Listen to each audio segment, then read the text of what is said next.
पुष्परुचा हा रचना यांचा काव्यसंग्रह पदोपदी फुलांवरच्या माणसाच्या प्रेमाची प्रचिती देतो. पुराण काळापासून माणसाच्या आयुष्यामध्ये असणारं फुलांचं स्थान आणि फुलं माणसाच्या आयुष्यात किती महत्त्वाची आहेत हे सांगणारी खरं तर त्यांची कविता. पुराण काळातील दाखले देत देत माणसाच्या मनोवृत्तीवर, सामाजिक परिस्थितीवर प्रहार करणारी फुलांवरची त्यांची कविता.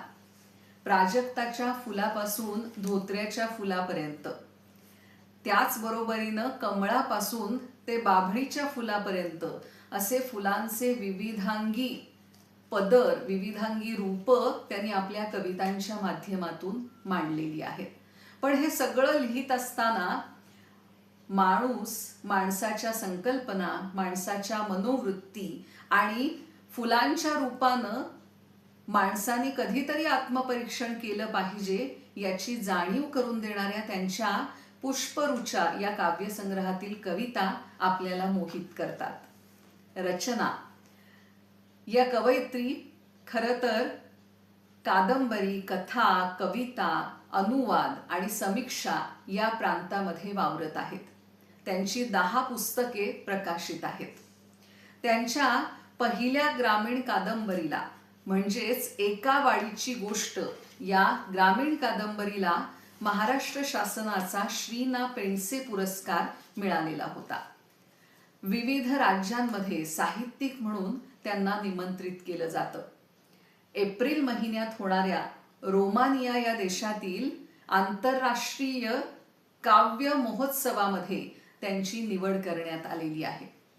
पुष्परुचा हा त्यांचा पहिलाच काव्यसंग्रह असला तरीही त्यांच्या कविता मनाला भुरळ घालतात, मानवी संवेदनांना जागृत करतात आणि फुलांसारखं आयुष्य आपल्याला जगता आलं तर कदाचित माणूस आणखी संवेदनशील आणि उत्साहाने जगू शकेल असा संदेश सुद्धा देतात. त्यांच्या ज्या कविता मला आवडलेल्या आहेत त्या मी आपल्या समोर सादर करणार आहे. पण आजच्या या कार्यक्रमामध्ये किंवा आजच्या या संवादामध्ये त्यांची एक कविता आज मी तुम्हाला ऐकवतेय. फुलांची महती जाणून शिवभक्त रावणाने, फुलांची महती जाणून शिवभक्त रावणाने जगाच्या कानाकोपऱ्यातून नाना तऱ्हेची फुलांची बीज पेरून निर्मिली अशोक वाटिका. दात्री गोळा करायची फुलं, दात्री गोळा करायची फुलं अन सीता करायची पूजा शिवाची. फुलांच्या रूपगंधाने आणि कोमल हृदयाने हलका व्हायचा तिचा क्षीणभार.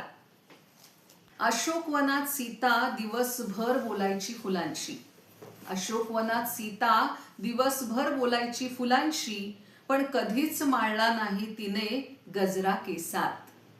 सोनचाफा, मोगरा, कुंदा किंवा अबोलीचं एखादं फूल. कारण झाडावरचं फूल आपल्या मालकीचं व्हावं असं कधीच वाटलं नाही तिला.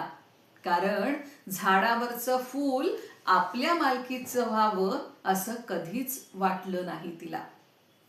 अशा पुराण काळातील काही गोष्टींचा आधार घेत पण फुलांशी असलेलं त्या व्यक्तिमत्वाचं साधर्म्य किंवा त्याच्याशी असणारी बांधिलकी या कवयित्रीनं व्यक्त केलेली आहे.